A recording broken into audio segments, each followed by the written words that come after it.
Knight Rider has the distinctive bass thing, ba-bum, ba-bum, ba-bum, ba-bum, ba-bum. Then I had the rhythmic thing, bum, ba-da-da-da-da-da-da-da-da. And then I had the melody, bum, ba-da-dum, bum, ba-da-dum. A lot of people had no idea who did that or what I did. Now people know.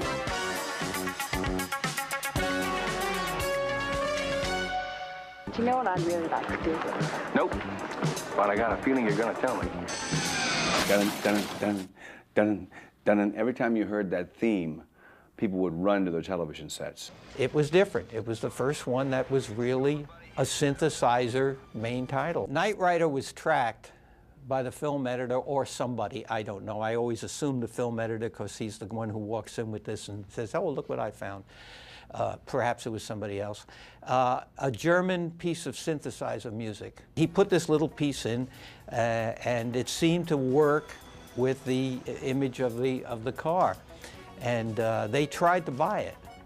In other words, they tried to purchase the piece, but it was not public domain or anything. So I said, we've really got to do something like that, but different. I remembered a theme out of a classic piece. We're talking about, you know, at the time of Mozart or someone. It was and I think it was called Cinderella Suite, the piece that this was from. I took a little bit of that theme and embellished on it and worked with Stu Phillips.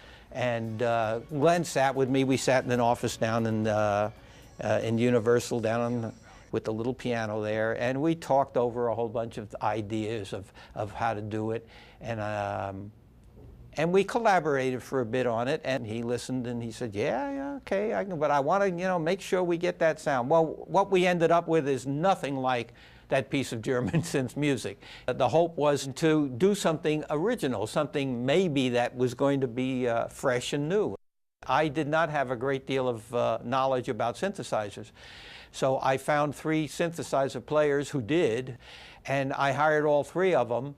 And that's how we did the score with the 3 synthesizers and the acoustical rhythm section.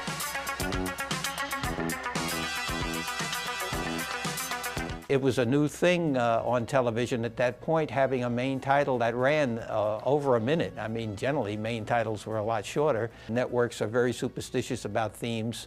If it brings people out of the kitchen into the den to watch the television, that's what they want. And in this particular case, the minute you could not miss the opening bars of that theme.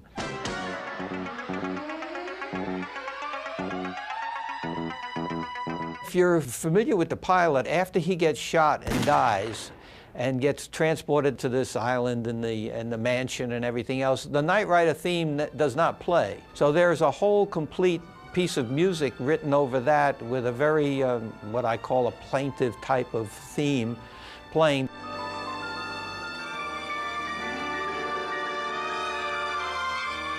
That theme was written to show his troubled past and the tragedy that had just happened and everything else.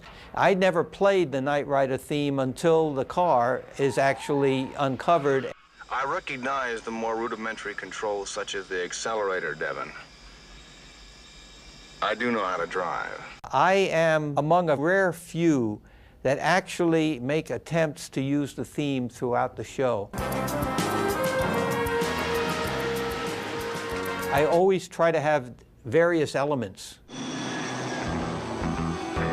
I can draw from little things from the theme. So there were 1, 2, 3, 4 distinct elements of that theme that I could use anywhere in the thing.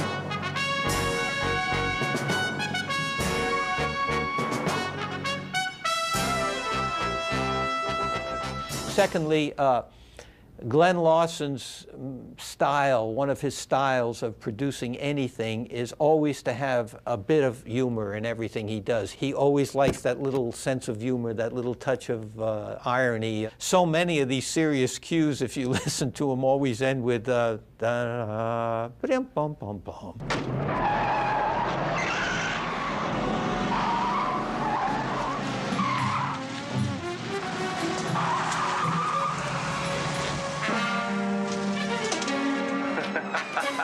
As popular as the show was, and as popular as the theme was, there was never anything done to promote the theme.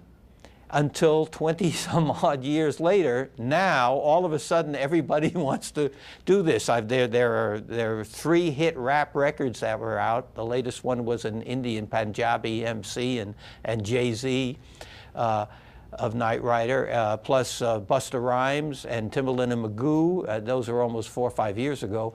But all of those were hits. So it took all of this time for somebody to actually want to do something with the Knight Rider theme. And now it's, I think, more popular than it was when it was popular. I see it, but I don't believe it. I have a book of fan mail that's unbelievable. So overboard and so generous with their flattery. It's kind of exciting, you know. It's like I'm suddenly been rediscovered. And I guess that comes from keeping a low profile most of your career. One man can make a difference, Michael.